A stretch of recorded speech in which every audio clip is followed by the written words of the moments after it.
la crise et risque sanitaire. Un risque sanitaire est dû à une exposition plus un danger potentiel perçu ou non perçu. C'est-à-dire que quelqu'un qui est exposé à un danger risque ou ne risque pas d'être touché. Cela dépend de l'individu exposé, le risque est incertain.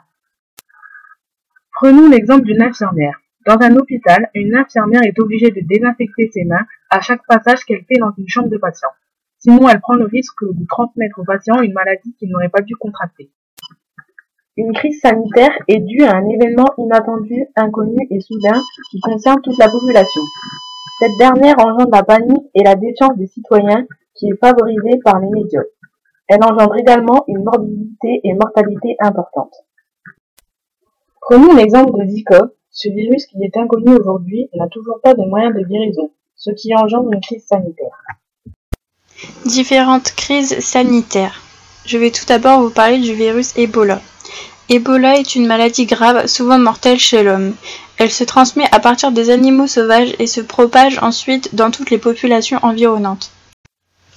Le virus Ebola est apparu pour la première fois en 1976 à Yamboko, en République démocratique du Congo.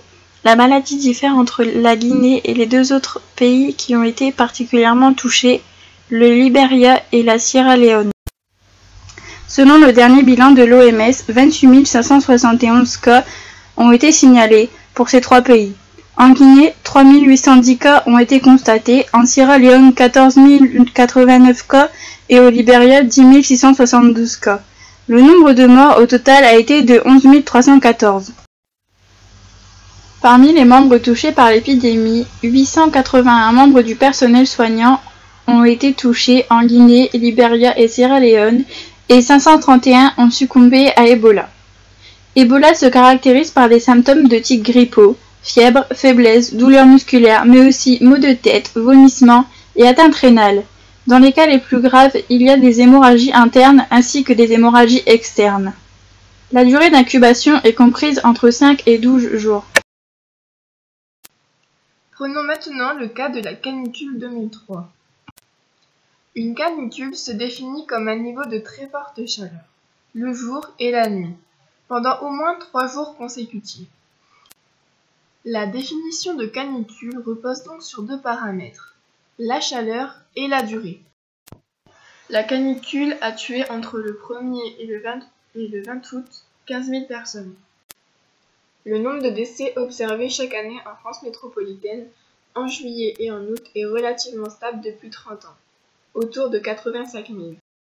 La surmortalité a commencé le 4 août et a duré 15 jours.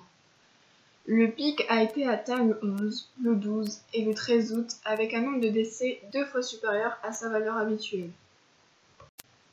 La crise n'a pas été de la même ampleur partout. Les régions d'Île-de-France et Centre ont été les plus touchées.